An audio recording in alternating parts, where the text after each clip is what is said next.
Thanks for tuning in, everybody. This is JT, and if you are hearing this, you have once again tuned into the Consequence of Habit podcast. All right, before we get this thing started, I need to talk about my favorite beer company of all time. I'm sipping on one right now. It's called Upside Dawn, and this is from Athletic Brewing Company. I'm gonna let you listen to this. Hold on.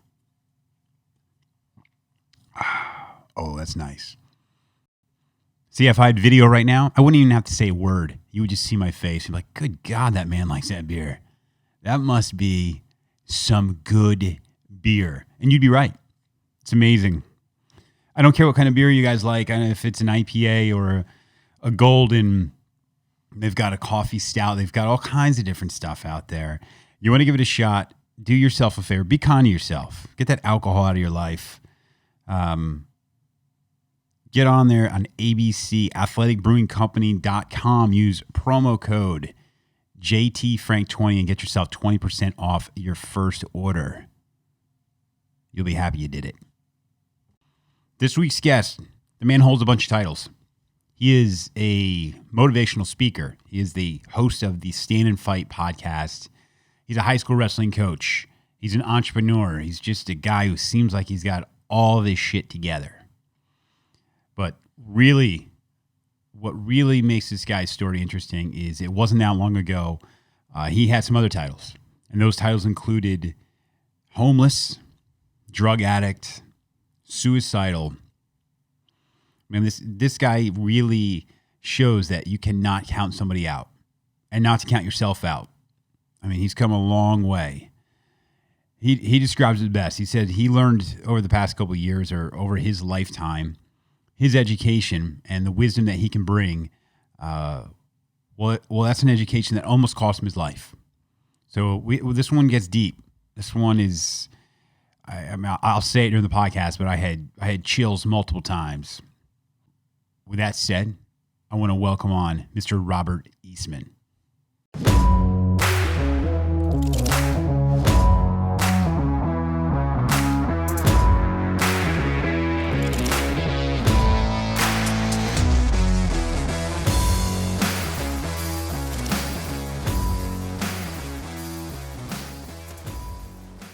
All right. Thanks for joining us here at the Consequence of Habit podcast. I am here with Robert Eastman. Robert, I really appreciate you coming on and kind of telling us your story.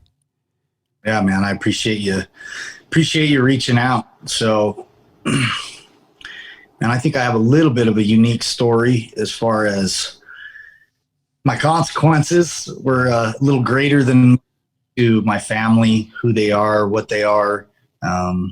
But I think I grew up pretty normal, little redhead. If there's any redheads listening, we have an extra special temper or emotions or whatever you want to call it. So felt pretty normal growing up until I hit school. Yeah. And that's when I found out that I couldn't sit still like everybody else. I thought that was pretty normal, that everybody had that high energy. And that is initially, I feel, what started me. I like to say that we all wear a mask, and when you're a little kid, you just want to fit in, and getting called out by the teacher every 5 minutes to sit down, and kids are laughing and starting to bully. That kind of transitioned me into being a people pleaser. So I kind of be whatever you needed me to be on the playground, or make friends with the bully so that I didn't get bullied. So I kind of give up who I was and what I was to just fit in with any group I was around, which led into suicidal thoughts by the third grade, which led into the first time finding drugs that it took numb me out, and it took that pain away, and it allowed me to be whoever I wanted to be, and took me down a long road of untreated mental health and suicide, and ultimately about 2 decades of addiction. Yeah. So I get into that more if you'd like, but that's kind of the gist of. Yeah. I definitely want to get into that, and I'll have links to all your stuff, but it's crazy. And this is one of the main reasons I wanted you on, is because if you went on, like I've been on your social media, I've been trying to ration what I look at, because I don't like to know too much before we get into this. But from the surface, man, you've really got it together, and that's I like when people have gone from, if there's a spectrum and having it together is on one side, but you started completely on the other side. And I want to start into this. You mentioned you couldn't sit still and that you had the ability to just kind of adapt into whatever, just to fit in. You could manage it. You make that work. That's like a defense mechanism. And I'm very familiar with that. Are you ADHD? Is that what the initial problem? Yeah. So over the past, really ultimately the first 31 years of my life, I was diagnosed ADHD pretty much like the first month of kindergarten, which was back in, what is that? Like the 80s. Yeah. So they were doing tests that I'd go into the doctor and I'd hold my hands out and they'd put a tissue paper on my hands to see how much I'm shaking. Like, science has probably come a long way since then. A little bit. They put a black dot on my forehead to see what the mood ring was going to say today. Wow. And I was given medication. And as a little kid, like I said, I'm back at recess and my friends would ask me where I went and I would tell them the doctors and they'd look at me funny. And then one day in the first grade, one of my teachers yelled out my name, "Robbie, get up here and take your pill. Why can't you sit still like everybody else?" And the whole class laughed. And that was that. I didn't want to be different. I was never going to take a pill again.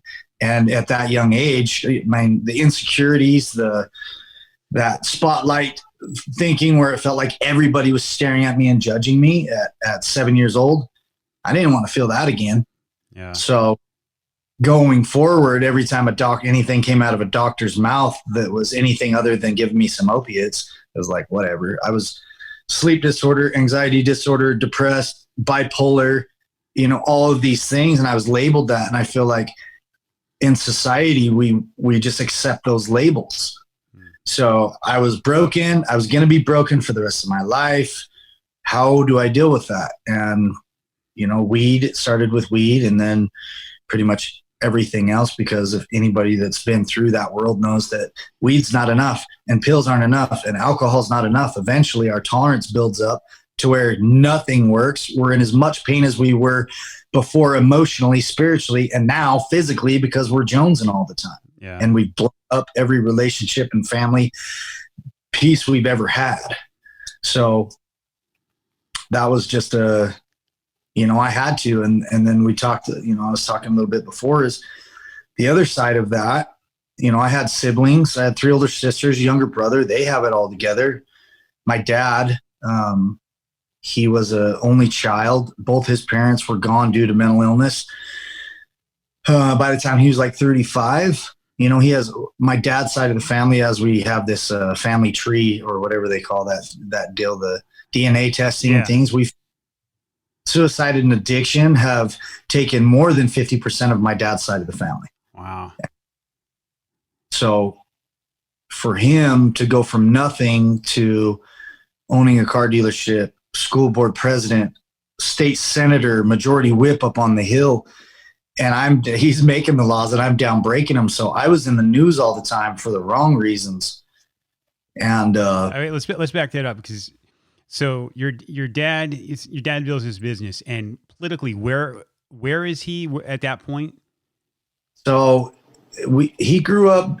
He started off being in running for school board president, which is kind of a big deal around here, because he wanted to make a difference, and he was that guy that it didn't matter if you were a Republican or Democrat or anything. Right is right, and he could pull the teams together and get the deal. And so he helped one of his friends become the governor of Utah. I'm not sure if you're familiar with Governor Levitt. He went on to the White House and everything else. And then he wanted my dad to run and be a part of the team up in Utah. So he went and he was the state senator and also the majority whip, which is number 3 seat in the state Senate. Wow. Yeah. That's tough, man. Cause take all that stuff away. Just take away having the ADHD, especially in the 80s. So I'm about to turn 45 and I'm ADHD as well. And things were treated way different back then. And when I say they were treated, it means they were either untreated, you were heavily medicated, or if you weren't, you were just told you're lazy, you're dumb, or you're lazy. and along with that comes shame, right? So I can only imagine that's amplified then by the fact that your dad's in some higher position, and having really successful brothers and sisters. That certainly doesn't help with shame, right? Because then you keep asking yourself, like, "Hey, what's wrong with me? What's wrong? Yeah. What did I do?" Yeah. And that was really the case. The only thing I ever had going for me was athletics. Didn't matter what it was: ping pong, paddle, football, soccer, basketball, baseball, hockey. Like, still to this day, I can touch something I've never touched before and probably be in the top 10%. Yeah. And when two major turning points for me, once that happened, like I started playing comp soccer at the age of 8, on Olympic development by the age of 10. Wow. And was on an amazing team and getting D1 scholarships by my junior year in high school. One of my teams, we went and played over in Scotland and England my senior year in high school. And my dad was talking to some of the coaches, and it's the junior pro teams. And I'm 17 years old, and they're saying, "Hey, your son should come back and try out." And I came home, and being out of the country for a few weeks, I was jonesing. I had to manage my mental health on my own while I was there. And the second I got home, I got back with some of those associates that were, doing drugs. And we wound up at some kid's house, and one of my guys got in a confrontation with the kid's dad. And I went over to break it up. And as we were walking off, the guy hit me. And, within 90 seconds, we beat him up, and come to find out he was a private investigator for the Highway Patrol, which was on duty, and me, the assaulting officer. So as soon as the colleges heard about that, and as soon as Europe heard about that, the only thing that I had left was ripped away. So I was left with getting a job, which I sucked at. And, I really didn't know how to do anything other than play sports. So talk about consequences of your actions. Yeah. And this is at age 17, right? So once sports are gone, now the only thing left is the real world. And I know people in that mindset because I've been there. Mine was a little different where I'd been in the military, under structure. I do really well under structure. Yeah. Take that away, and things start self-imploding fairly quick. So walk me through what happens. 17, sports is gone, real world's ahead of you. What's that look like? Yeah. So my dad, like I said, he had owned some car dealerships, and pretty successful. We're a little, just outside of Salt Lake, it's Bountiful, Utah, pretty, like maybe 30,000 people. But he was always ranked in the top 25 in the US of Jeep dealer. He was super successful, great businessman. So my little ego mind and entitled bratty little kid is like, my dad, my name's going to be on that wall. So, I'd show up to work. He'd give me a sales manager job, more so that I could be babysat by the actual sales manager. Yeah. Getting drug testing me weekly and taking my car away and giving it back and taking it away. I was just a punk. Man, they were great parents, but it was easier to give me things than to deal with my attitude. They tried to parent, but I could throw a fit, man. I could throw a fit, and it was just easier that way. So the skills I developed were manipulation, disrespect, feeling invincible to the law, to anything else. Because, back in the 80s and 90s, there was definitely a good old boys club, and they would much rather deliver me home to my dad because they knew that punishment would probably be greater than me getting off in the courts because of some strings being pulled. Yeah. So the consequences weren't there. And at 19, they gave me, I think I worked every position in the car dealership. And I think my dad was making me feel like I was learning the business, when really the manager would just get sick of me and pass me on to the next manager. Looking back. But then I'm sure you've heard of Larry Miller. He's the owner of the Jazz. He has businesses all over. So he came in and bought us out. So now my idea of, well, what about me? Like then the real world hit, and it's like, hey, now you got to get a real job. So I'd never done anything hard in my life, and one of my brother-in-law's buddies got me a job laying tile. And our very first job was tiling the casinos across the border. So I'd go in and tile for 10 hours, drink and do cocaine for the other 12 and get back to work the next day. So that didn't last long, as you can imagine. That just spiraled out of control, and I just went from thing to thing to thing. And, I probably should have gone to rehab, but in my community, we don't really talk about it. It's super taboo. We're super religious around here. Yeah. So if we don't talk about it, it's not there type of philosophy. And so, man, we could talk for a long time about the mental health deterioration and suicide attempts and the amount of drugs that I would need to be on a daily basis to not get sick. And so, it's sad. I've probably had 100 jobs in my life, and been fired from probably most of them. Do you know what's crazy is when I got out of the military, like I said, I started having some real issues. You know what the first job I had was? Tiling. So, it's hard, man. And you're around people that, not that they're bad people, but it's a definitely drug driven, alcoholic driven trade. Oh, it's like roofing. So yeah, it's like roofing where it's to show up to those things I was in Sacramento at the time, and to show up and do that for 10 hours. I'm not saying anybody should do drugs. That's the last thing you should do, but I get it. Like that job really sucks. All right. So you either get fired from 100 different jobs. Obviously you're strong into your addiction at that point. What changed? Like when did you come to a realization like, hey, this isn't working? Maybe it's not everyone else is the problem. Maybe I need to start looking at things differently. Yeah. So unfortunately that took a long time, man. I had my best friend committed suicide when I was 21. He threw me a party and then ended up killing himself about a week later. Wow. Threw me for a loop, and my dad's like, hey, you got to do something. And what is it? So they sent me on a leadership training course that was outdoor expedition for 36 days in Costa Rica. Wow. Build bridges and kayaking water to the islands to bring fresh water to the family. Yeah. Ultimately it was rehab, and I did great. Same thing. And I appreciate your service. Oh, thank you. And when it was structured and I was told what to do and I had a task at hand and it was already laid out for me and I didn't have any free time to wander off, I did amazing, man. I ran that show. I was counseling the counselor by the end of that deal. Right.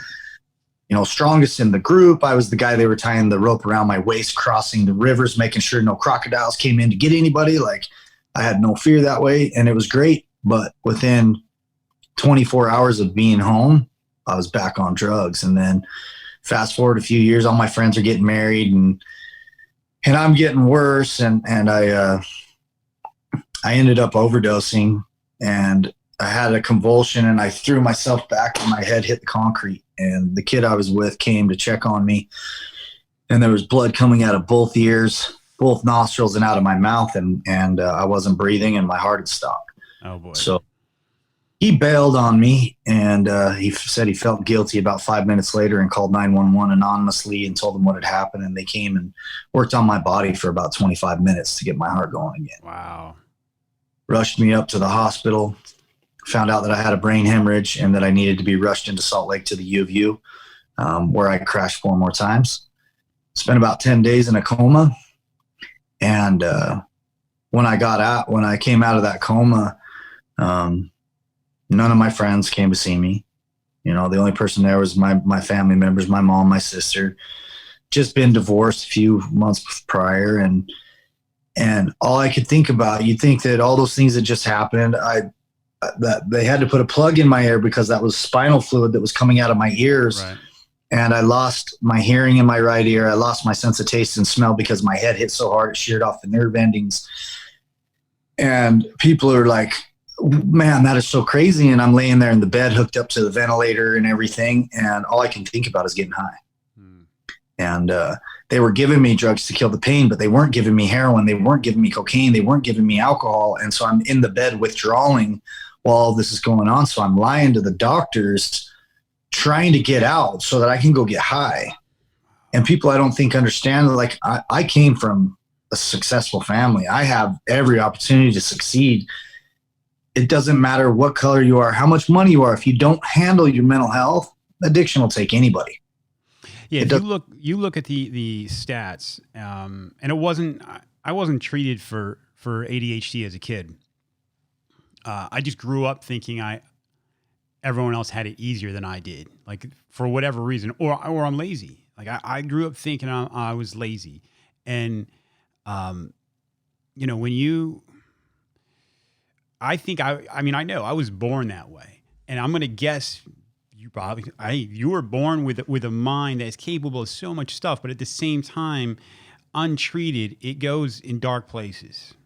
Absolutely. Yeah, I think most of this stuff is like, why I do what I do for my job and my nonprofit and everything else is, if you break your arm, you go get a cast and you wear that cast to school, to work, and it's no big deal. But because we can't see mental health, and because there's such a weird stigma around it, it's easier to just fake it, put on that fake smile, suffer in silence, than just to be like, hey, we call into work, I'm sick. Like when you're just having an anxiety attack, call in and be like, hey, I'm freaking out today. I'm going to take a mental health day so I don't kill anybody at work. Yeah. Like, so, and I'm sure I can only speak for here, but the church, we want to keep our family's name clean. We want to look like we have it all figured out. We want to drive the car we can't afford. We want to have the big house that we're behind on payment, whatever we do to keep up with the Joneses. And it sure as heck isn't letting people know our kid's sick. Yeah. And once I came out of that, so then I went to, when I got out of the hospital, my very first stop was at my drug dealer's house. I had a needle in my arm within like 20 minutes of leaving ICU to paint how sick I was. And then luckily my parents didn't give up on me and they got me into rehab. And then I stayed clean for about 18 months. I married a girl. I got married in our temple. I got, all of these things, and started playing soccer again. And I made all those changes, and I'd been dealing, it was the first time I'd really been taking my meds properly. And I made amends to all of my family members and did all of that, but I didn't change my association that I had with pain. Pain was bad. I didn't like to feel it, whether it was emotional, physical, spiritual. I didn't want to feel it. So I'm playing soccer and I blew my ACL. And that initial shot of pain was like, oh my gosh. So it started triggering some things in me, and I ended up needing an ACL replacement. And so when I went into surgery, told everybody I'm an addict, I need limited this or that, or if there's some non-narcotics.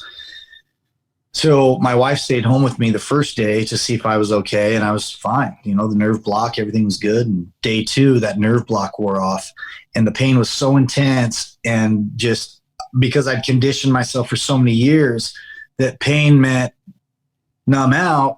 I had a needle, and I'd been clean for 18 months. I had a needle. I didn't take a pill. I just needed coke and heroin. Wow. So I just 18 months away. Now I'm lying to my new wife. The shame piled back on. It's like it had never left. It was as heavy or heavier than before. And I went back into that deep, dark place, and that lasted for about 6 months. And my wife caught me and found out I was going to be a father, and tried to manage that for about 9 months. And it came time for my daughter to be born, and she was born. And rather than getting better, I got worse, because in my head, I couldn't even take care of myself. How was I going to take care of this little baby? And so it got to the point where I couldn't keep a job, and my wife needed to pack up and left. And I found myself on my parents' couch again at 31 years old. I was the guy, I owned a concrete company. I was making 35 grand a month. I had a $500,000 home and I couldn't manage, it. And got to the point where my dad came down one day and he handed me a piece of paper and he said, read it. And I started reading it, and he had written my obituary. And he said, I know you're going to die, but you can't do it in my basement. So get out. And you just gave me chills, man. Legit. Yeah. And I was homeless in Salt Lake for about 2 weeks. And I don't know how you have pride or ego at that point, but I was too cool to be homeless. So the only way I could see my daughter was if my parents were there to visit them. The only way I could get back into my parents' house is if it was to see my daughter. And so I got to the point where I was like, you know what? It's time. I finally need to end this deal. And that meant me taking my life. And so I called and had my daughter up there and went up there and kissed her and told my mom I loved her and told my dad I loved him. And I told him I was going to the bathroom, and I went in and I stole a gun. And I went up in the east side in the mountains and went in there and hit my knees, put the gun in my mouth, and started pulling the trigger, and had a vision of my daughter and my mom.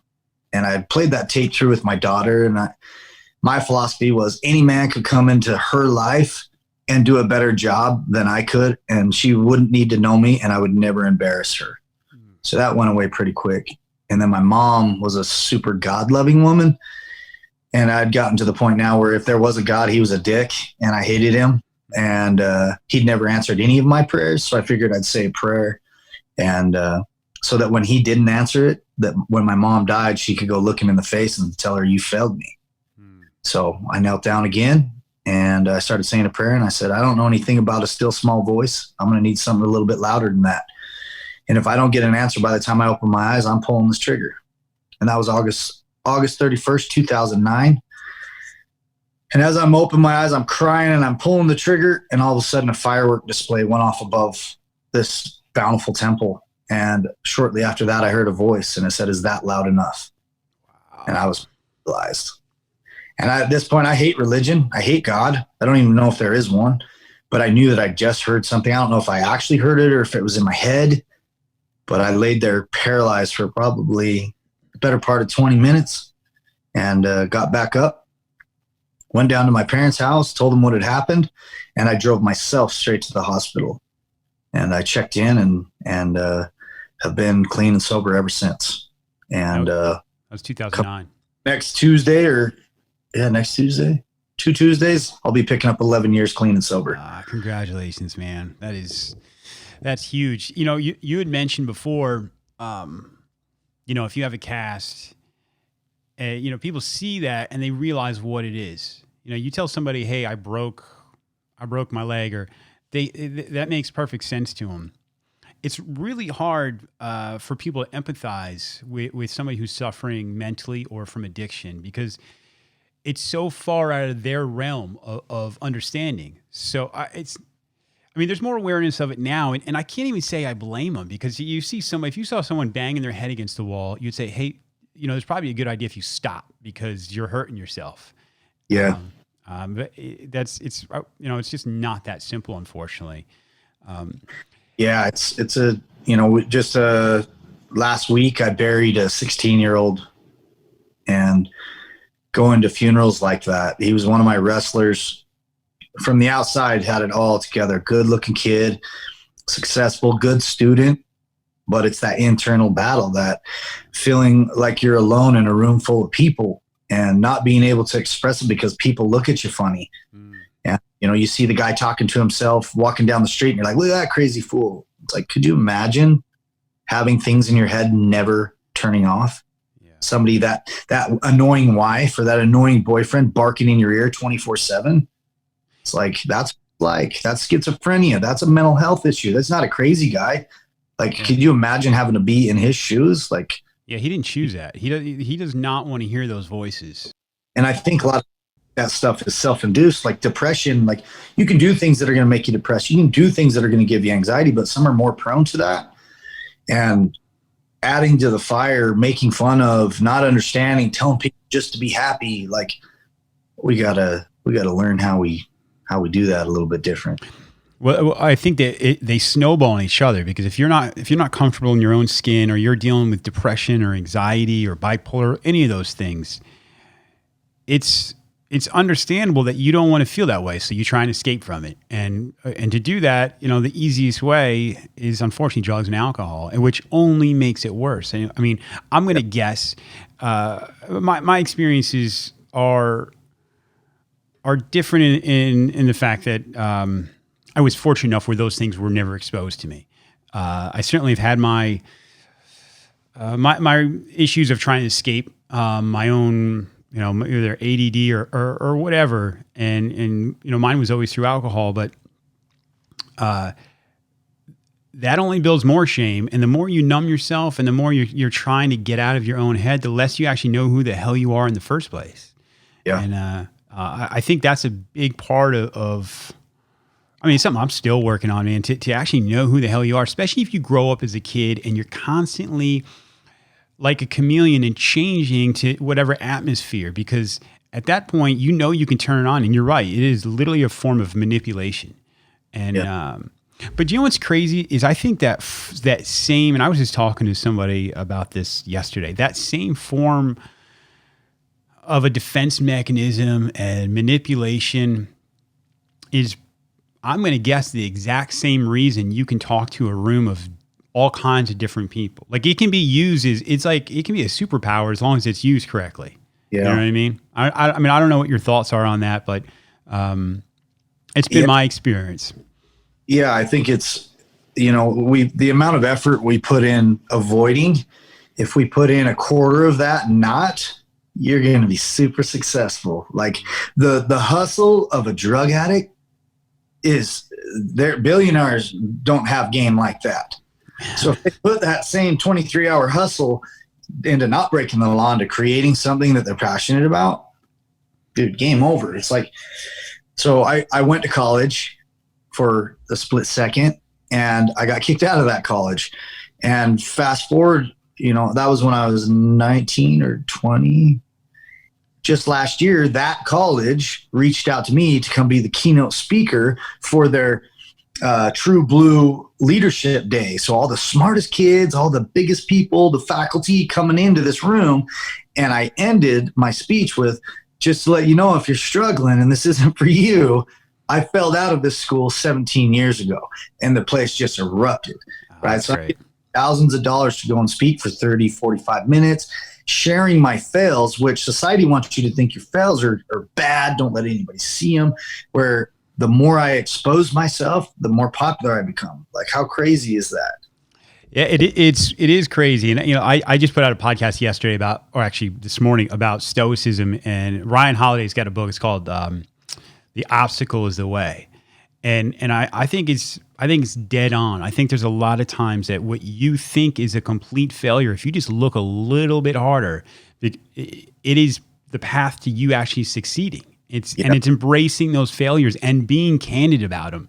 Because most people, they hide that shit. They don't want it out there, and you talk about the hustle. First of all, from what I've seen, and we talked a little bit before this podcast started, dude, your hustle is strong. Like, you are putting in time and effort, and it shows. Do your family members even? Because I'm going to guess that's something that they're not used to either. When you are into something and you are hyper focused, and this goes back to ADHD too, because this is a trait of people with ADHD. You get hyper focused, and that is all encompassing. Has that been your experience? Yeah. So it can be, that's been, 11 years of sobriety. And I don't know anybody personally that focuses as much on, the more I work on myself, the more I look inward, the better my life gets. Right. I put more focus into myself than I do my business, because when I do that, my business thrives. So it's literally taken me 11 years to get there. The first 4 years was I was still living in fear and shame. Like, I didn't want people to know that I was an addict, or didn't want to tell a girl if I was going to date her, because she might not. Like, I've never even met this girl, and I'm already worried about her liking. Like, right. How dumb is that? Right. So I started a conversation I'm a recovering addict. How are you? Just to see their emotions on that. But when I do, you can get super, it's just that addictive personality, right? So I could put so much into something, whether it be good or bad, and just go ham on it. So early in my recovery, that got me into a little bit of trouble where I was like, I don't care about my bills. I care about myself. Right. So I got a little sideways and barely making ends meet and things like that. But now being able to channel it and understand when to turn it on and shut it off, and learning how to detach from being able to help people and not take on their issues, was a hard one for me to learn. But now I'm getting better at that. But man, through struggle has just, I started cage fighting at 35 years old. Like, I don't like that. Like, they're great making. Never had any training. Like, I picked it off of Facebook and I fought 3 weeks later against a D1 wrestler 10 years younger than me. Oh boy. Didn't go well, but it was an amazing experience. So then that got me into martial arts and understanding anger issues and how to control lots of different things and act out of confidence. And, but there's just so many ways that if you don't learn your addictive behaviors or learn how to utilize your mental health properly, that it can go either way. And I think we see that every day. Is one of the biggest problems I have with big pharma or doctors or whatever is they prescribe the pill, but they don't have any game plan. Yeah. It's like, when you're having anxiety, take half of this blue pill. Like, okay, when you're on that blue pill, work on some skills to be able to combat that. So next time, if you don't have a blue pill, you don't have a freak out in the line at the grocery store. Right? I'm sorry to cut you off. I compare that to, so I've had a couple of back surgeries, right? And you go in and they cut you open and they remove part of like a blown out disc, right? Because it's pressing on some nerve, and they take it out and then they stitch you up and they go, all right, well, good luck. And all that's doing, that's just relieving the symptoms that you're having. It's not fixing the problem. There was nothing after it. So a year later, I did the exact same thing. And I think that's a good comparison to what you're talking about. You mentioned you're in a world of, you own a gym, right? So it's Eastman Fitness and Wellness. Yep. You're into MMA. Yep. You've got a strong social media presence. Do you ever, and I'm only asking you this because I think it's a trap I have to constantly monitor. Do you have to just be careful with the ego not stepping in on those? Because those are all worlds that can be ego driven. And even the world of recovery, even feeling like you've got stuff figured out and you need to spread your words of wisdom. Like I've felt it before. I've spoken in a meeting or done something. I'm like, dude, I just changed these people's lives, and that's my ego talking. So I got to be careful with it. Yeah, definitely. Where that was an issue with me in the past, like just faker than hell, driving the car that daddy's paying for, in the house that daddy's paying for, all these things. And now to be doing something on my own and seeing some success. The one thing that I feel I have going for me there is the fact I've been homeless. And I know what that side's like. And I know I'm one bad decision away from being there. So if I let ego blind me, and not to say I don't have moments where I'm feeling like I'm untouchable, but when I see a post that gets 800 likes, I feel like that's a subject that I just need to touch more on. Not that I'm doing anything, but when you speak the truth, it's like, I can put a happy post about my daughter and I get a couple, but I can post about a 16-year-old's funeral and I get 1,000 likes. Like, we've got to change some things. And I just use that as I can go through my social media now. So it's kind of, the other part of that is I can scroll for 20 minutes and not know a single person. So it's almost kind of taken away from, like, it's not the same being on there. So, there's some, but in general, I try to just stay humble because I can be homeless real quick. Yeah. I think I'm more projecting. I just know because I wasn't involved in social media the podcast is still somewhat new. So, but I know I also liked the attention. I think that the same reason I could.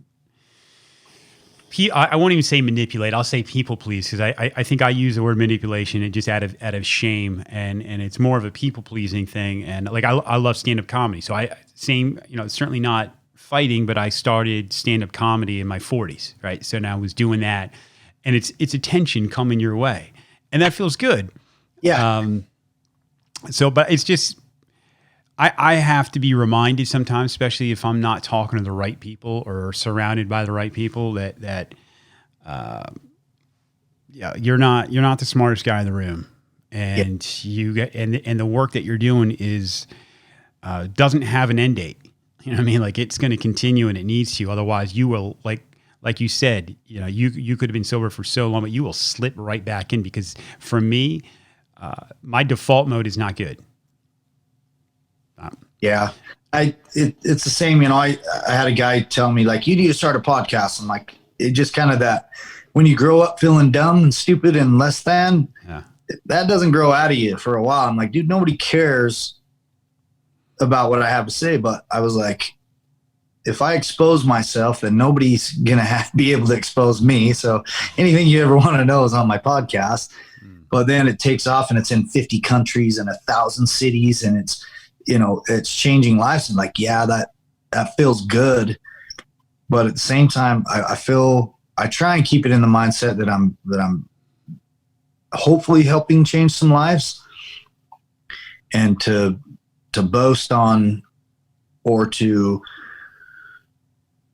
prey on the weak is something I try and stay as humble as possible and not get, but yeah, definitely when you make an influence, it's hard not to pat yourself on the back once in a while. Yeah. So I've got two questions for you. I'm going to start off with the first one being, you're at this university that you lasted, I'm going to guess a semester or two in, and you're a keynote speaker. Do you still feel intimidated, or do you still have that complex of being a kid, not feeling smart, feeling lazy, and you walk into a room where as a kid you would look up to these people because they're doing something that I know, like for me, I couldn't do it. I mean, I barely squeaked through high school. Do you still feel a level of intimidation in those kinds of places? It is almost debilitating. Yes. Dude, I can walk into an elementary school and be terrified. Like, these little punks are judging me. They're going to put sand in my pockets. Like, it's still, and that's why I do it. Most of what I do is me facing my fears. Like, especially that one, like, I hired a film crew to come up, and my daughter was going to be there, and just it was my first college tour. And so as I'm going in there, and my name's on posters walking down the hall, and then there's a blow up life-size poster of me, I'm like, what in the heck is going on here? Now it's getting real. I'm starting to freak out. My hands are getting sweaty. And I'm thinking, these kids are so much smarter than me. They're probably not addiction. They probably don't know anything about mental health. Like, they've got it together. And then usually, like, buzzing in my ears, my teeth start going numb from the adrenaline, and I start talking, and 1 to 5 minutes later, I'm on fire. Yeah, that's when it goes away. And now I know that everybody needs to hear about this, whether they experience it, somebody in their family, they're at least going to be touched by it, whether it be with their kid or their life or whatever. They need to hear it. And nobody's out there sharing it, at least around here. And I mean, there's a million people doing it. But in that moment, I have an opportunity to educate. And my education cost me almost my life multiple times. Wow, so I never thought of it like that. I feel like I have an education. So I did something when I got out of rehab the third time. I went in and I wanted to see how messed up I was. So I had some brain scans and I took some psych evaluations. And on the spectrum, it's like 70 is mentally retarded and 110 is genius. And in reading comprehension and the way you learn in school, I was an 80. And in problem solving, memorization, and working with your hands, I was a 120. So I grew up feeling so stupid, but when I just changed the way I learned, I'm just as smart as these other guys. And knowing that, it kind of helps me move forward. I don't know everything, but I do know a lot on what not to do. I've got my yeah, you're a doctor. And even the coping mechanism of adapting, you have to be smart. And I didn't realize this till just recently, because I always looked at it as I'm a fraud. I'm not real. I'm just adapting to whatever situation I'm in and making you think this. Like I would sit on it. I could be on an airplane. I could be somewhere with some really smart people, and I might have skimmed through an article, and I can maybe recite something from it as if they were my own thoughts. And these people are like, "Wow, this guy really knows his stuff." No, I don't. But at the same time, though, that is a level of intelligence. It's like humor. Humor can be a level of intelligence, and you just don't realize it because you're not. You might not be a doctor or a lawyer or something. So.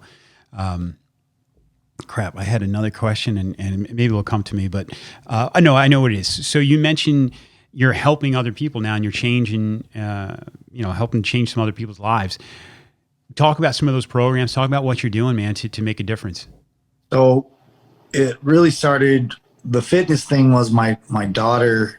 She was getting to the point where I couldn't block her in with the couch in the corner anymore. She's starting to crawl out of that. So, and I was smoking and out of shape. So I started getting back into fitness, and then it changed my life so much that I wanted to change other people's lives. So I started working with other addicts, and then that morphed into me helping old people. And then as I was cage fighting, they were televised, and they would play them at our local prison.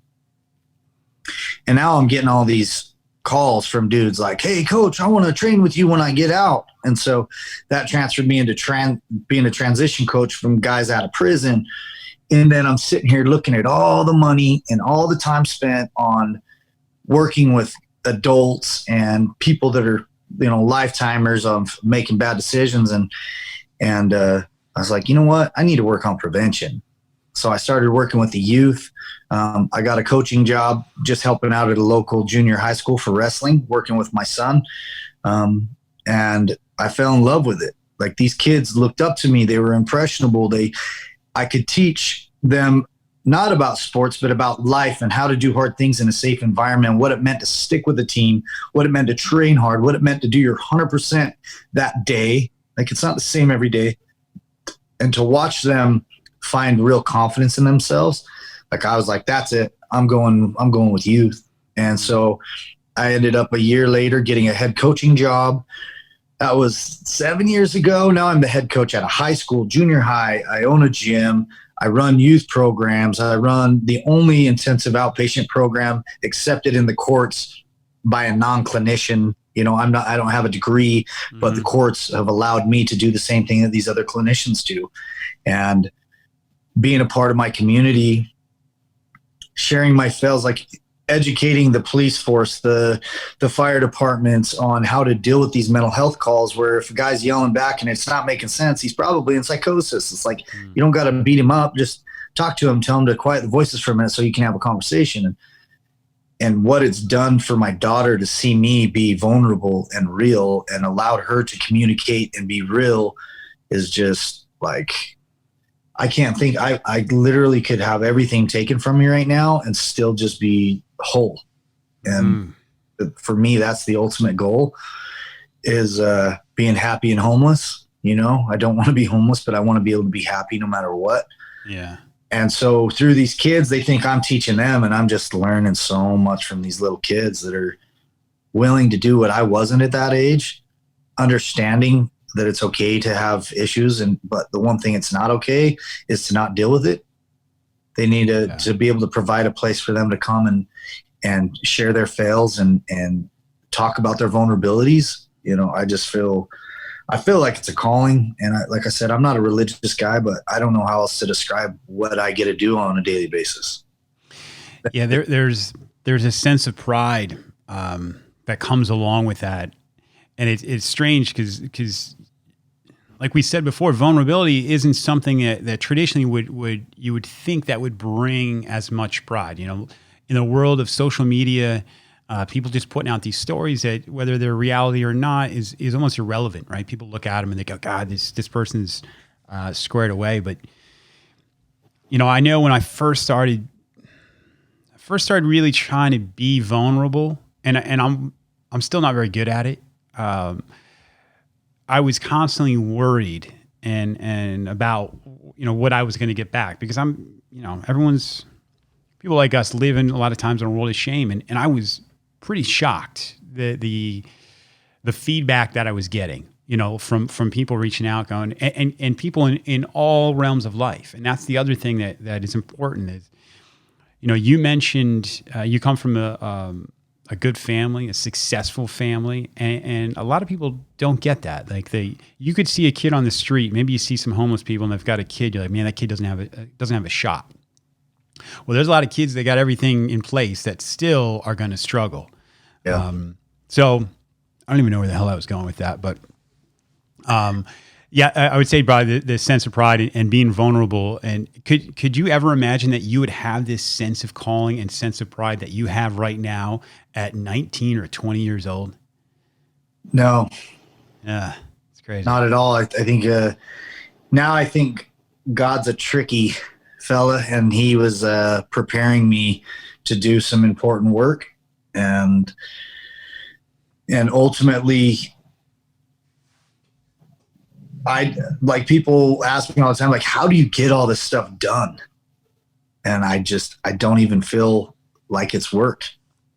I get to work out, I get to rock climb with people, I get to go on horse rides, I get to skydive, I get to, help people. Ultimately, what I do is, without facing fears, you're never going to grow. So one of the first conversations we'd ever have was, what terrifies you? Let's go do that. Yeah. And let's talk about it after. And helping people walk through those childhood traumas when they're 40. Because what we are today has nothing to do with what has happened in the last 5 years. It happened when we were little kids, when we started defending that side of us and developed this massive wall that we think to be true when it's not. Yeah, and what's really confusing by that is sometimes, your behaviors can seem very adult-like. It's something an adult does. When a kid's feeling shame or he's dealing with mental illness, he's not, God knows you hope, he's not doing heroin. So these are things you develop as an adult. And so that leap from adult behaviors to a kid can seem like a big one. And it's not until you start peeling that stuff back. And I'm saying this like I got it figured out. Everybody, I don't. I'm saying this as I'm working through it in real time. So I think that's an important thing, man. I was listening to somebody else talking about like writing a letter to the kid version of themselves, the one that developed these coping mechanisms, and kind of just saying, hey man, I appreciate what you did. It was necessary at the time, but I think I got it from here, because what we're doing is not serving me as an adult. And just listening to it, I'm getting teared up even talking about it. So yeah, it's heavy stuff, man. I want to applaud you for what you're doing, because it is important work, man. Seriously. And as you go through this deal yourself, putting together a podcast, putting it out there in hopes that somebody hears, and worried about what people think and all that, man, you're doing this. This is important work as well. Yeah, I appreciate it. And speaking of podcasts, I want to make sure I get yours out there. And the name of that is the Stand and Fight podcast. Yeah. I was on an airplane texting or emailing back and forth with you, and I listened to the episode of Addict to Athlete. I think it was a recent one. It was great. Matter of fact, I reached out to him afterwards, and because he said some things that resonated with me, and these are some of the same things that we've talked about as far as just adapting and changing yourself, and like I said, the more you do that, the less you know who the hell you are. I was telling a story. I think it was yesterday, and where there's only a couple times in my life where I felt as a young man, felt like truly authentic. and it was, it was out of anger, and it was a situation. I don't even want to go into exactly what it is, but I think back to this where I was not worried about what anyone else was thinking. Like right was right, and you actually stand your ground instead of constantly worrying about what that's going to look like. And I think the more people kind of find themselves, the more that's a norm. But I don't know. I'm going off on a tangent here. No, I think that's right on, because you grow up living for your parents. You want to make them proud. Yeah. Rather than being taught, like, at the end of the day, you've got to love that person looking back in the mirror. Like, we're not taught that. I don't even know if I'm still, like, I'm pretty good with that on my daughter now, but it was like, clean your room, do this, do that. You were just a little like, did I do good? Did I clean it good enough? Like, well, I talk to kids all the time. Like, you study English, you spend hours on math, you spend hours on history. How much time do you spend on yourself? Not numbing out in a video game or looking pretty on social media. Like, how much time do you study the ins and outs of your insecurities, your strengths, and make those better? Like, we need to get back in the school systems of life skills, basic financial, keeping a checkbook, how to run a household, like the basics. And I don't know how it is out there, but we don't have that. Wood shop's gone, auto shop's gone. Like, yeah, all that stuff. All that stuff is a thing of the past, and everything is just digital based now, and even that sense of awareness of, like you said, where you are in your own head. Like, I didn't even realize as a kid that I had an issue. I had no idea. Yeah, I think man, you can only imagine if, thank goodness we didn't have phones and social media, probably wouldn't be sitting here right now, but it's just, there's so much, and it's so quick, so much information for them so quick that, man, and it's easy. Like, working on yourself, that's hard. That's hard work. It's way easier to hop on Instagram and numb out. Yeah. Fortnite for 8 days straight. Whatever it is. I still fight it. Tips, whatever. So that's why I do what I do. Whether one adult hears me and it changes their way they think, then great. Then I did my job. But another part of that is I'm not equipped to hold on to things. That's what gets me sick. And the saying, your secrets keep you sick, I can't do that anymore. I can't be a filing cabinet of lies and deceit and things and all of that. I just got to let it out. So that's why I use my podcast. I get to say what I need. And if people listen, great. If not, it doesn't matter. It'll be a journal for my daughter one day when I'm gone. She can listen to her dad's voice and hear his philosophies. Whether it be right or wrong, it doesn't matter. It's me. That's the other part too, is that people worry about if it's right or wrong. It's your thoughts. And if they're off, then you get to hear them out loud, and then you get to change them. But if you stay in your head, that can get crazy. And that's why I can't pray quietly, because I get lost halfway through. I'm thinking about the bird outside or what I need to buy. And I'm like, oh God, sorry, I'm back. Like, do it out loud, make it real, release it to the universe, whatever you want to call it. And then I get to move on and let the universe do with it what they want. So the worries, all of that, I just don't even. I know the people who are around me love me for the right reasons. It's an easy way to deter the people that aren't there for the right reasons. Yeah, there's something to be said about being confident enough to put something out there, right or wrong, but it's you. Like, it's the authentic you. And at that moment, hey, like you said, hey, I might have been wrong, but it's what I was feeling, and I was confident enough to put it out there. You mentioned your podcast, and I know from myself, just even editing, like listening back, going, oh, dude, I'm cringing even putting this out there. And I try not to listen to mine. Smart. So clearly you're not editing your own podcast then. I don't even edit. I just at all. No, we don't touch it. I like it.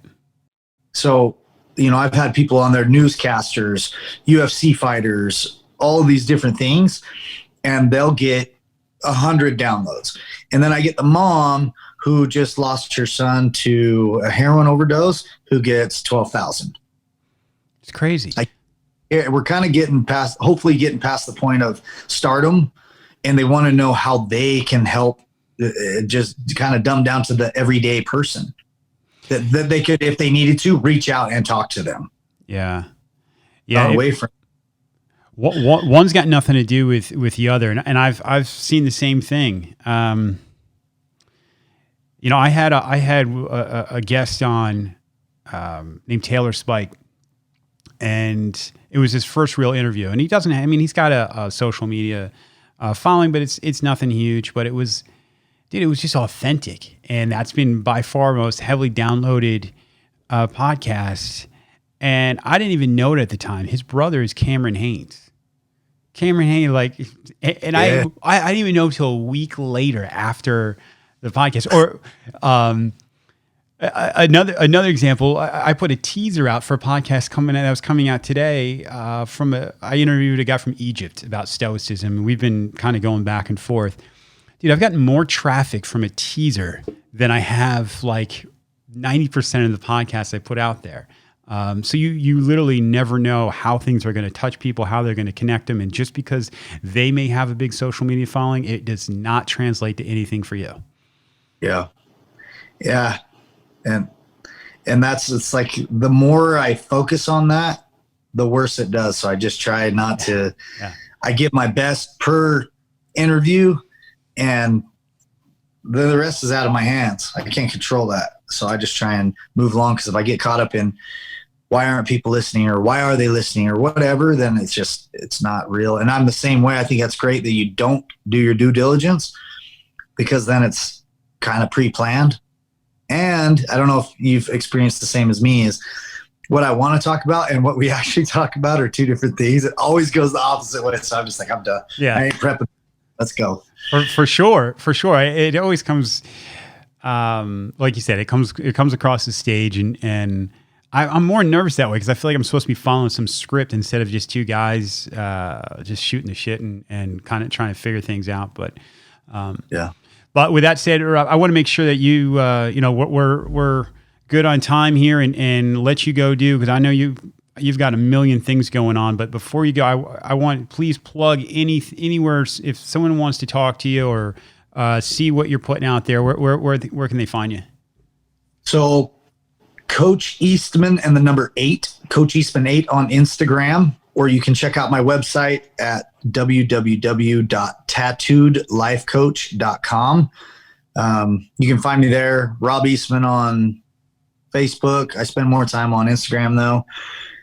But I'm a real guy. You can reach out at any time. I answer every single DM. I feel that I've got some black marks that I need to check off the list upstairs. So, one thing I know is the hard life. And if I can help you out of that, then feel free to reach out. If you have somebody struggling, man, reach out. I've got a lot of resources. If I can't help, I know somebody who can. So awesome, man. Well, listen, I really appreciate you coming on. Amazing story. And you're really doing some amazing work. So thanks for that. And hey, man, I'm coming out to Utah here soon. We're going to do some climbing. Absolutely, man. I would love that. I like it. So for sure. Yep. I appreciate what you're doing as well. You've done an amazing job. Loved it. Thanks, man. So hopefully we can I have a habit of making friends with the people I go on podcasts with. So hopefully we can for sure link up. There's an awesome climbing gym right 10 minutes from the airport. I'm in, man. Oh. Sounds good. Hey, buddy. Thanks. That's it from me, JT, here at the Consequence of Habit podcast. Thanks for tuning in. Do me a favor. Please like and download, subscribe, all that good stuff. Pass this thing on. Oh, man. I thought I had it. Pass this thing on. I'm trying to grow the audience, get the message out there. Not for myself, well, maybe a little for myself, but mostly because I think the people that come on this thing have amazing stories and they should be heard by more people. That's it. I will see you guys next week.